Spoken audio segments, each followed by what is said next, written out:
Hey, Mike Pilcher. Just wanted to get this video. I told you that in the last video we were going to do this Dodge Magnum, the supercharged car.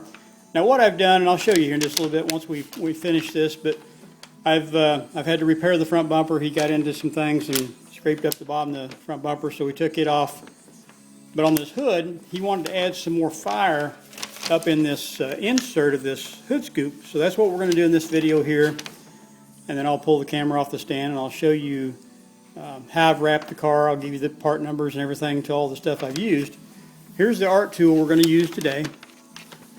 This is the art tool. This is called Inferno C. This is the True Fire series of templates. And I like this one for this small area because it's so flexible. It's small, of course, but you can flex it and move it around, and we can do the things we want to do. So here we are. I'm using the Iwata Eclipse HPC Plus today.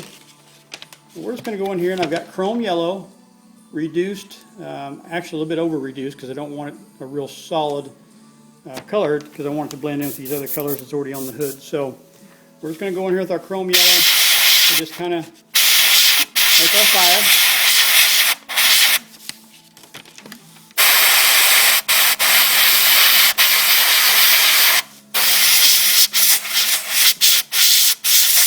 Now, of course, with this screen grill here, we're not really going to have the effects. It's going to be really hard, especially in the camera, for you to be able to see the fire shape because of this screen grill the way it is. But let's still go through the steps and kind of show you, what we're doing here.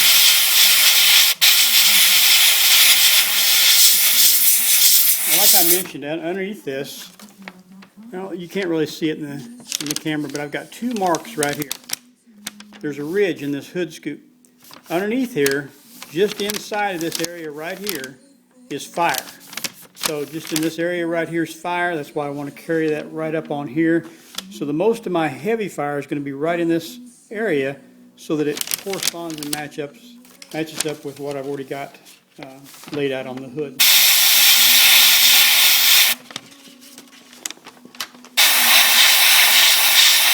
Just an area that's kind of hard to work. These screen grills are always tough to get them to look right. You don't have a solid surface. You just got these little screen wires and all these openings, so it's a little tough to get them to look right. But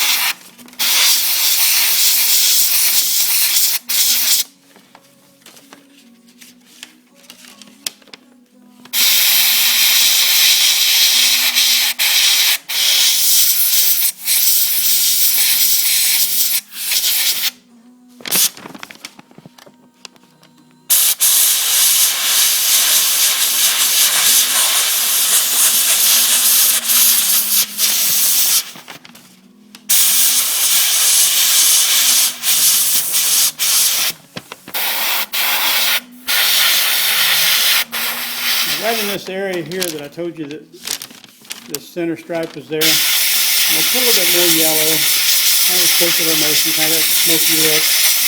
We'll come back in with our tangerine orange.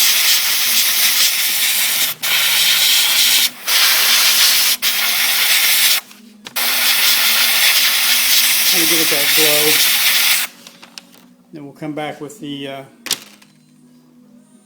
yellow again. So I'm going to switch over here and put some tangerine orange in.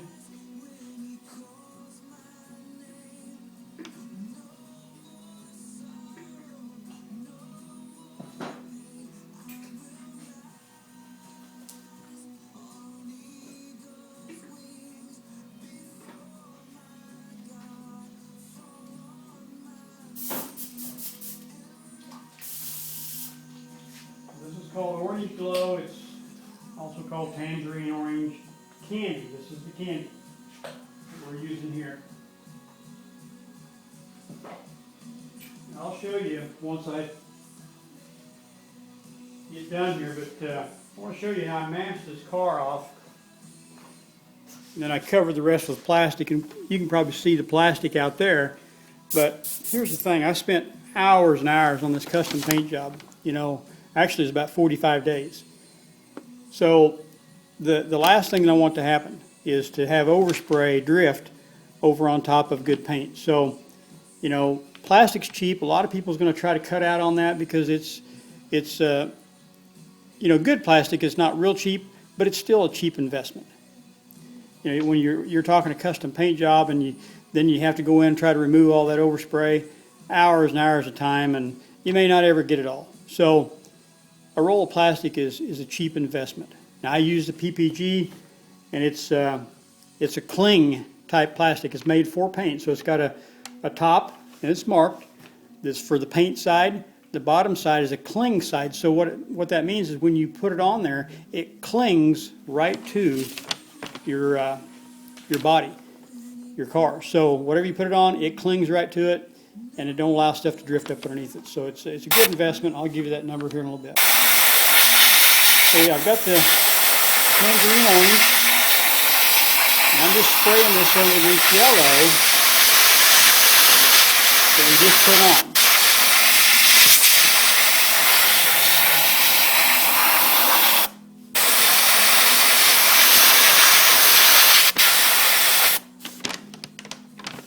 I'm just blowing air now.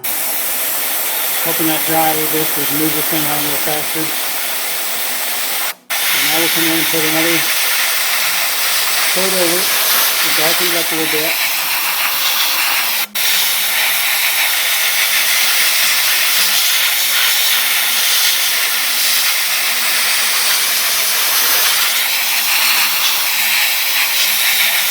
Okay, now I've just got air blowing. Speed drying it just a little bit so we can move along through this video faster. And now another coat.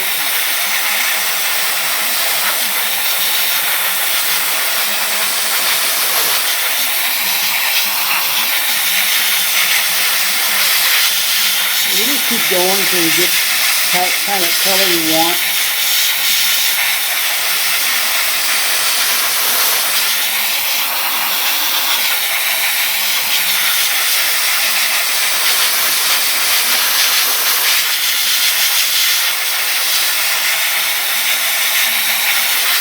Okay, now air.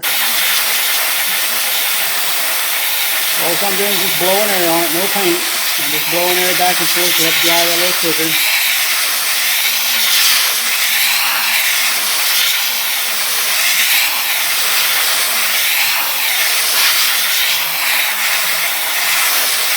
I've had the bumper in there in the booth, so it's like really, really hot in here. I've had the heater going. I've had it cranked up to about 95 to help dry that bumper faster. I cleared it last night.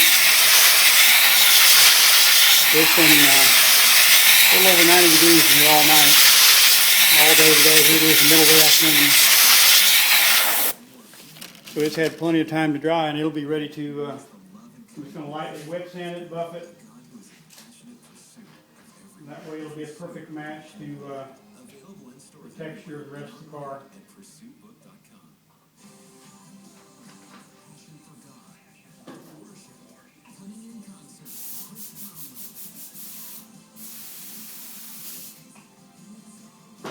I like to buff stuff out.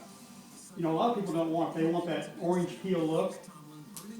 But then you get a lot of people like this car here that's more of a show car, and they want that, you know, that glassy, real smooth finish, which I personally like myself the best too. So we do whatever the customer wants. Basically is the bottom line. Whatever the customer wants, they're always right. You do whatever they want. So on this front bumper, I'll just lightly wet sand it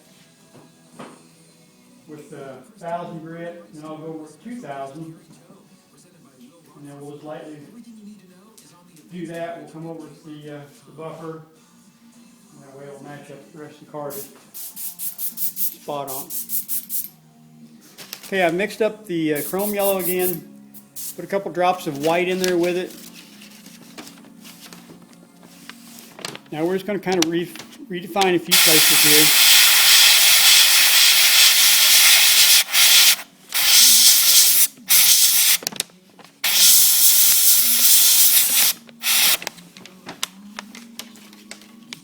I'm going to use a couple different shapes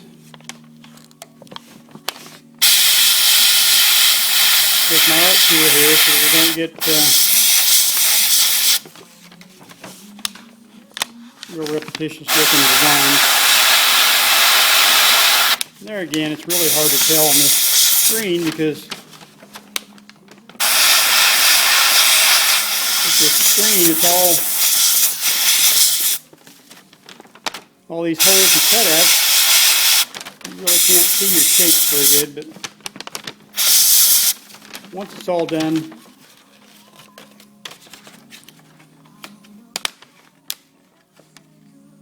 you'll kind of be able to see how to blend in better.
Kind of a tight little place to work. It's not the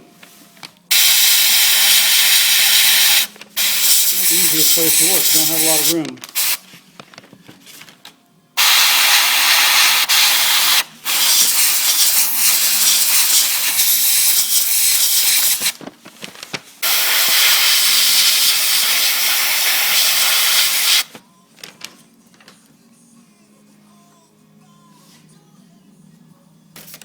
Well, that's pretty much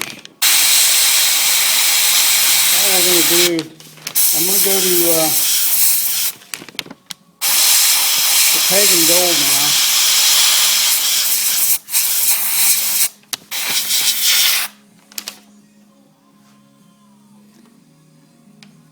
We'll put some pagan gold on there, so I'm going to switch that out real quick and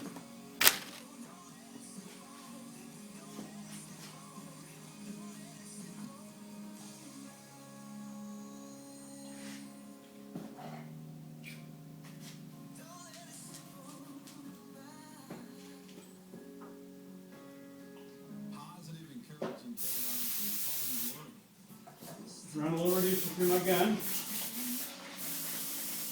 Giving my pagan gold here some good hard shakes. A couple drops of reducer in with it, give a shake. In the airbrush, and that mixes it up. We'll run a little bit through it here. Make sure we got the paint in before it worked out. Now we're just going to go over these spots. So wherever these spots are, just the highlight spots here, that's what we're going to focus on. And you'll start to see them change colors.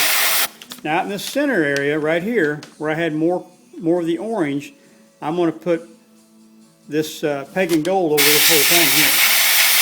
Circular motion.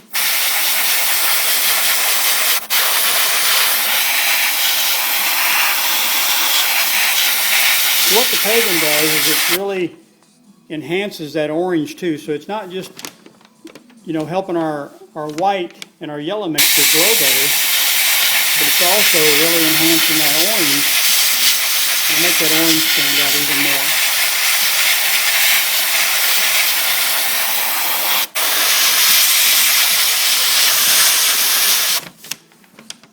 don't know if you can see it very good in the camera, but it's really starting to get that glow effect.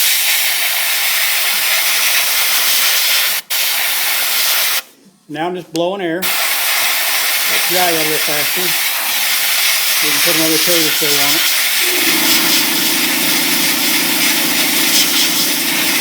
Okay, now we're going to go back to paint here.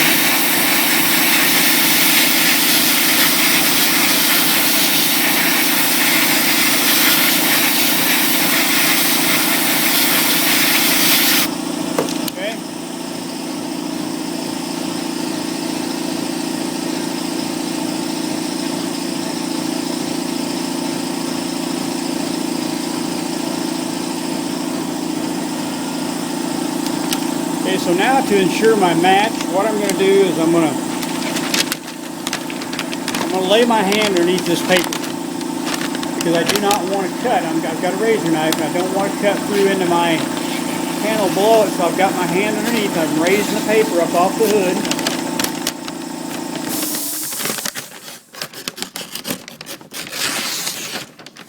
I'm going to cut through this so we can look at our match and see how close we are. So there again, I'm raising the paper up off the hood. And just be careful when you go through with a razor knife that you're not going through and hitting the panel below. That's the last thing you want to happen is go through and cut into your panel underneath that's already good.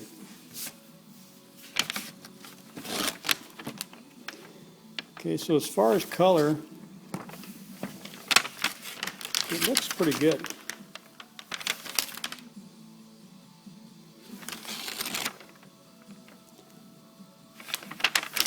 I don't know how well you can see it, but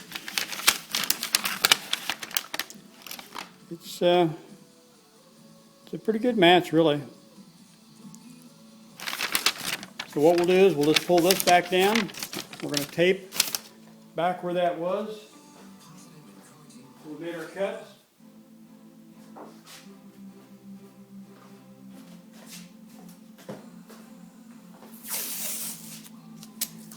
What we're going to do is we're going to put clear over this with the airbrush. We're going to use the airbrush to put the clear on because we got such a small area, just this area here. There's no sense in busting out a big gun for that.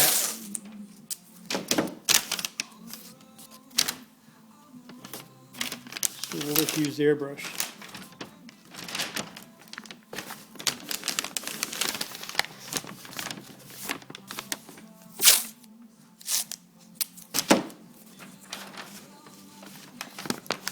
What I'm using is 3/4 inch tape here to mask this off. Cover back up to where I made my cuts. When you're matching up like this, it's always a good thing to take the time to open up, like I just did here, a panel that you're matching it to, and just make sure it matches.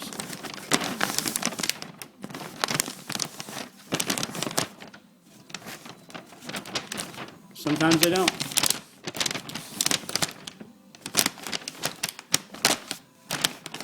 You'd be ashamed to have it cleared, then start unmasking stuff and realize it don't match when you could have just fixed it while you was already there before you put the clear on. So, a piece of fuzz. Now to kind of rewind a little bit, what I did to prep this, once I masked it, I took Scotch-Brite, just the red Scotch-Brite, which is like a 400 grit, 3M product. I scuffed, now remember I masked it first, then I scuffed it with the Scotch-Brite. Okay, then I took Wax and Grease Remover DX330, which is PPG. Alright, then I wiped that down after it was dry, and I took my tack rag and used the tack rag to get rid of all the excess dust, particles, whatever. And then we start the paint process. Alright, so I'm cleaning out my airbrush. So I'm going to clean it out really good. We're going to mix up some clear. And we're going to put clear on that.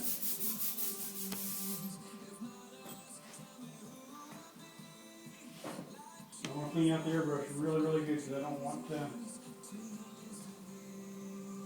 anything else in there.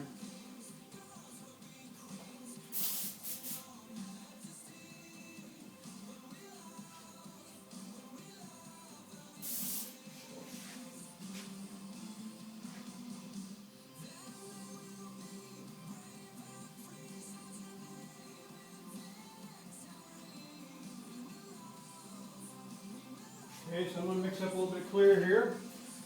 Now what I'm going to use is the quick clear.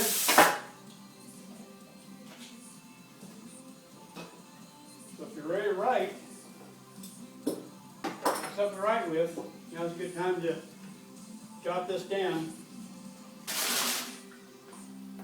On this project, I'm going to use the Omni, which is PPG, MC260.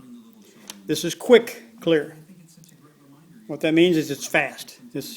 I want this to dry pretty quick. This is Omni. This is the fast top coat hardener. It goes with it. MH167. And this is a 2-to-1. So what I've got here is my PPG mixing cup. So 2-to-1 is going to be right here. So we're going to use 2 parts of clear, and then on the next line, we're going to come up to the activator. So here's your 2. So like I said, if we mix this up to 1 with clear, we go up to the next 1 with hardener. Now if we want to reduce it, which we're not going to, but we could go up to the next 1 then with reducer. So that would be your 2-to-1 ratio. That's why you got to have these mixing cups, because otherwise you're not going to, you're just going to be guessing, and you're going to be using way too much hardener more than likely. A lot of people like to put extra hardener in it, and I've done that. But you know what? It'll actually make it too hard in most cases, and it'll chip worse. So better to use mixing cup. Mix it like it's supposed to be mixed, like they recommend it. That way you don't run out of stuff. And we don't want this stuff to be too hard, because you know, paints will chip bad enough the way it is, depending on how well they're taken care of. Of course, the roads and crap we got around here, you know, they take a beating.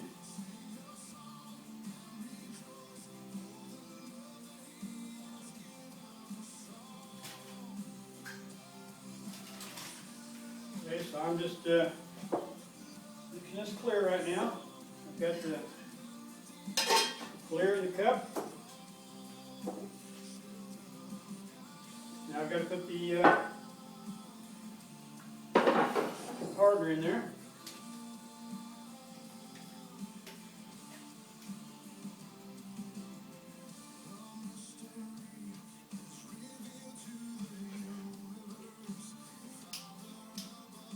Whenever I pour my stuff out of my cans, I always take a rag and clean out the edges around, like where you pour out of. Always clean them up, because if you don't, after they've sit a while, trust me, they're going to, your lids are going to stick, like the caps that screw onto the hardener stuff, it's going to stick, you can't really get it off. So just use a rag, clean that stuff up.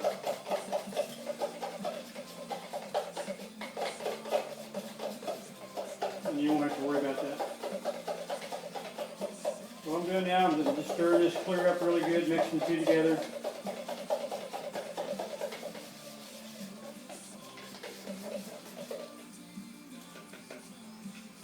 I think I mentioned it to you already, I'm sure I have, but when you go to your paint store, whether you're using PPG, which is what I recommend, or whatever you use, it don't matter. Well, it does, but just ask for sticks and strainers. Now, they're not going to give them to you unless you ask for them. But ask for sticks and strainers. They're free. So they'll give this stuff to you for free. Just one less thing you have to purchase. You know, you're buying that expensive paint, so what they're going to do is they're going to give that stuff to you, sticks and strainers. But like I said, if you don't ask for them, they're probably not going to give it to you because they have to pay for it. Okay, so I've got the clear mixed up in my cup. I'm going to run a little bit through it because I've ran reducer through it. Make sure we got good clear coming out. Okay. Now I'm going to move along, and you'll see how this goes because the airbrush is not putting out super heavy, so I'll be probably going fairly slow. But I'm going to really have it opened up. So basically I'm going to have, of course, air on, but I'm going to really be pulling my finger back pretty much all the way.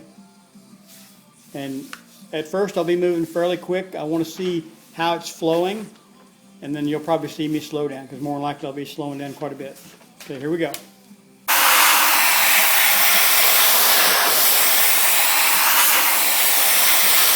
That's just flowing out a little faster than I thought it would, so I'm moving a little faster than what I figured I would.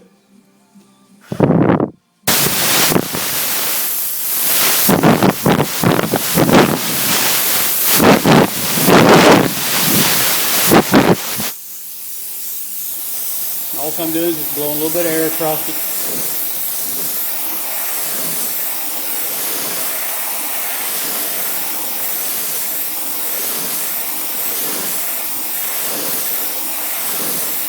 Okay, we're going to have to let that set probably a good 10 minutes.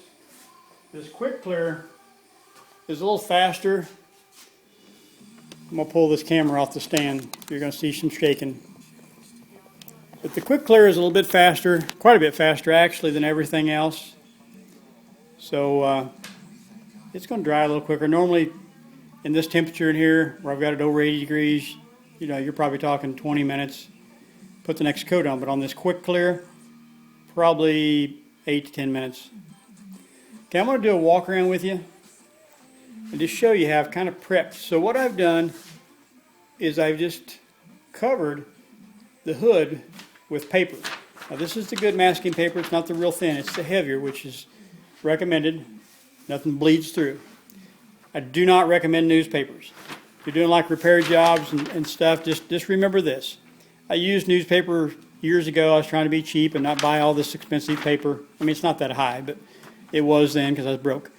But the thing of it is I had some bad experiences. I was using white, like a tan on a pickup. I had newspapers down, so I was doing a two-tone. And we're talking paint that's several days old, but I laid those newspapers down. Well, when I pulled up after I'd done the two-tone job, those newspaper prints stuck to the paper itself didn't stick, but what happened is it bled through, so that new paint pulled that ink through, and you could read on top of this new paint, you could read everything on there that was on that newspaper. So guess what I had to do? Sand it down, do it over. You know, money. I had to buy more paint. So get the good paper, the good heavy paper. All right, so then on the rest of the car, you can see I've covered it up with this plastic. All right, so this plastic, you can see here where it says paint this side. This is PPG. It's PPG plus 16 foot. This is 16 foot wide plastic. So you can see I've got the whole car covered up. That's the last thing I want to happen is have this thing get overspray. So I've got the motor compartment covered with plastic, everything. So around the existing area, I used my good paper, and then I plasticed everything else. It's just a must to do that kind of stuff, because if you don't, you're going to pay the price later. So just remember that. PPG plus 16 foot. That's the name of this plastic. And so this side is for paint. That's why it says paint this side. So what that means is this side goes up, paint sticks to it. The other side is more the clingy side, and you can see how it's kind of like saran wrap on this car. See, it just really clung to this. And boy, if you happen to have a car that's wet, You can put this right on top of the wet car, and it is, I mean, it's just like a body glove, sticks on there good. So, hope the video was helpful. I'll see you in the next video. We're going to have some fun, start in some new panels. So we'll see you in the next video. Remember, practice, practice. That's what's going to make you perfect.